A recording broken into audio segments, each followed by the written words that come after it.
Today we're going to go over the Melling 10296 high volume high pressure oil pump. Before we get started into some of the specs and take a look at it, please hit like on the video and also consider subscribing if you haven't already, and please continue to comment. I appreciate everybody who's been commenting on the videos, liking them, and the new subscribers. I appreciate y'all. So to get right into it, this is the Melling 10296 oil pump, which is a high volume, high pressure oil pump. I'm going to run it on my Cadillac CTSV on the LSA engine. I'm putting together a 416 cubic inch stroker motor, which I got from Rick Crawford, and I'm in the middle of assembly. I'm doing videos on it. Please go check those out and tell me what you think about them. I've got lots of other videos on a lot of other parts and even on some installs. So getting right into it, here's this side of the oil pump. Here's the back side of it. Here you've got the part number, made in the USA. This right here houses the spring up inside. And we're going to take a look. It comes with some other springs. It has the weakest spring, which is a blue spring. This spring is supposed to be rated at 60 PSI. Installed in the pump is a red spring, which is a 70 PSI spring. And then also it comes with a Copo Camaro spring, which is right here, which is gray.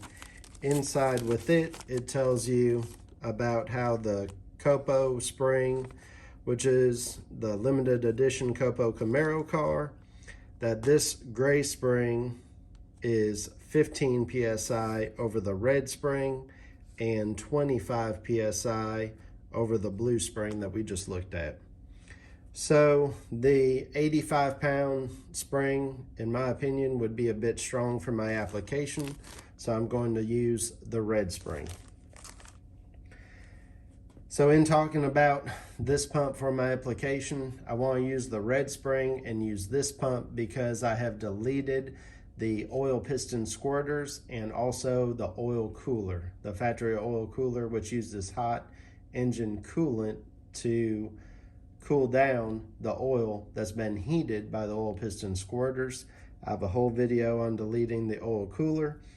Since I do not have the oil piston squirters or the cooler, I have then gained volume because you lose oil pressure and oil volume when it goes to those other systems and things on the engine.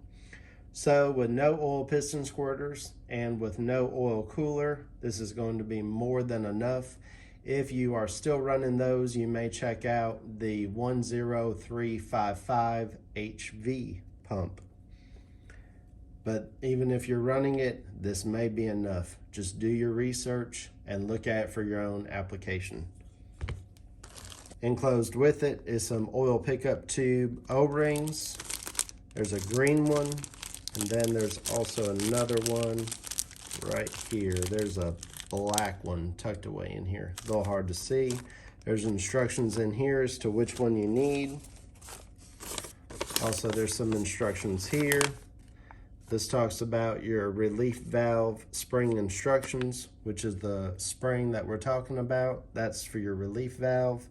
So once it hits up to that certain amount of oil pounds of pressure, then it's going to relieve the rest of the amount.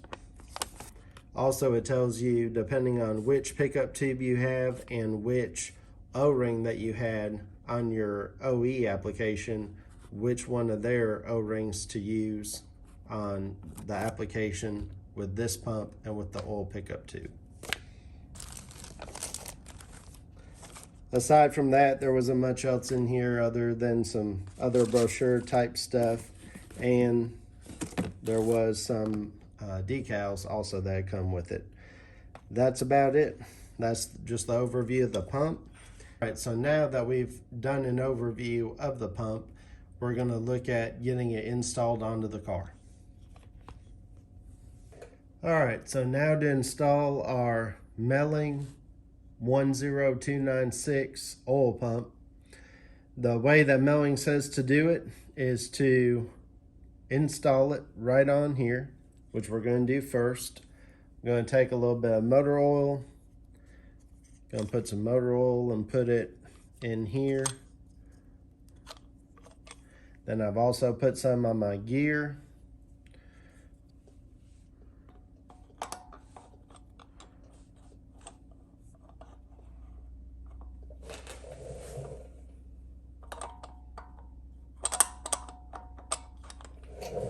Okay, there it goes, it lined up. Now we've got to line up our bolt holes, and we're just going to hand start the bolts. I put just a little bit of blue Loctite on them. These will end up getting torqued down to 18 foot-pounds.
All right, so now that our bolts are snug down, so the next thing we're going to do is we're going to rotate the crank around.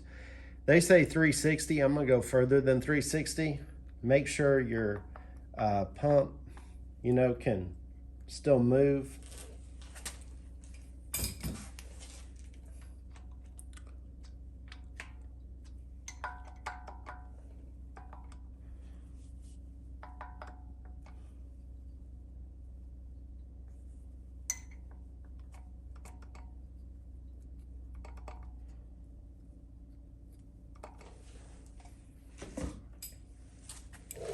Okay, so now all of our 10mm bolts are tightened down, just hand tight.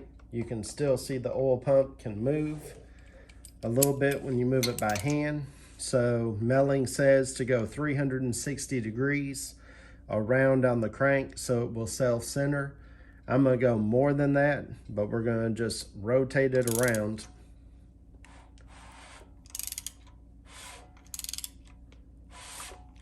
And once your keyway is back to around the 2 o'clock position, then you'll know that you've done it one time. So I'm gonna go ahead and rotate it around again. Okay. See if there's any more that I can tighten down the bolts by hand. We're gonna go around again. I'm gonna go 2 times. Seems to be turning nice and easy. I'm gonna cinch the bolts down just a little bit.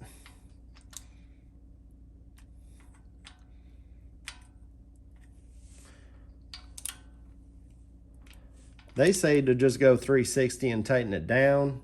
I'm probably being overcautious. I just want to do it a little bit at a time. So I'm gonna do it again.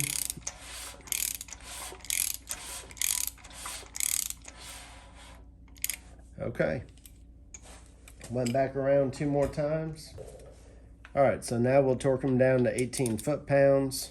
I'm gonna do like I've done on the other bolts and just crisscross, do a little bit at a time.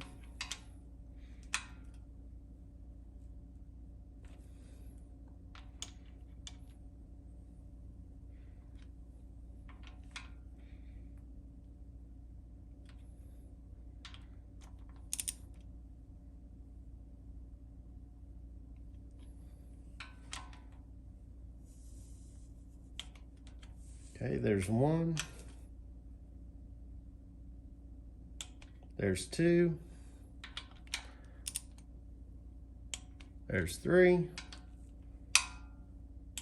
There's four. Just double check them all. Yep. That's it. The oil pump's installed. Bolts are torqued down and it's centered up. For good measure, just one more time. Rotate the crank. We'll go 2 rounds. There's our keyway one time.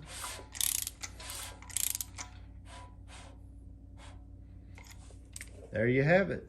That's the way that Melling says to install it. Let it self-center. Nothing against anybody who wants to shim the oil pump and install it that way. So that's just the way that I'm doing it, is the way that the manufacturer says to do it. So now our oil pump is installed and that part of it's done. So now to complete the oil pump install, next we have to install the oil pickup tube with the appropriate O-ring, whatever is right for your application. In my case, it's the black O-ring. And something that I did as well is pour a little bit of the oil that I'm gonna be running in this engine. I poured a little bit of it down into the oil pump now that it's upside down. And then I slowly rotated the engine around. And before I made it a full way around, obviously the oil starts to go down in there. And I'm just lubricating the oil pump gears so that on startup and everything, it's somewhat primed and also has oil in it and is lubricated. So I poured some in there, rotated it a little bit. When the oil level went down, I poured a little bit more in, so on and so forth. So there's already some oil inside the pump. Now I'm gonna lubricate the O-ring a little bit with some motor oil and put it on the oil pickup tube, which I've thoroughly cleaned and is ready for install.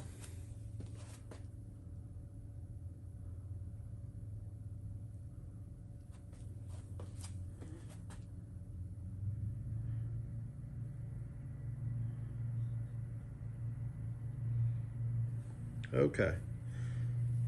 As many of you may know, on this part, you do not want to crush the O-ring. You want to make sure it seats down in good. The oil pickup tube bolt will get torqued to 8 foot-pounds.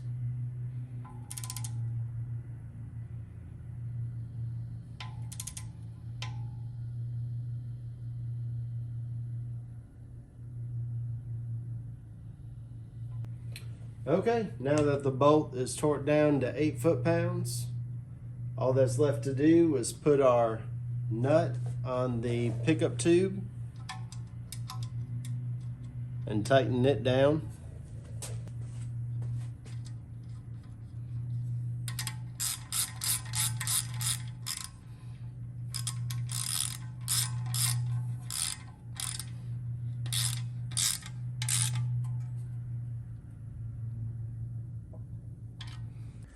Please, if you enjoyed the video on the Melling 10296 oil pump, please like the video, leave a comment, let me know what you think about it, and subscribe. Again, it's completely up to you if you want to follow the way that Melling says to install their oil pumps, or if you want to shim it and install it like that. It's completely up to you. I'm just doing it according to the manufacturer. So thank you all for watching. I'll catch you on the next video.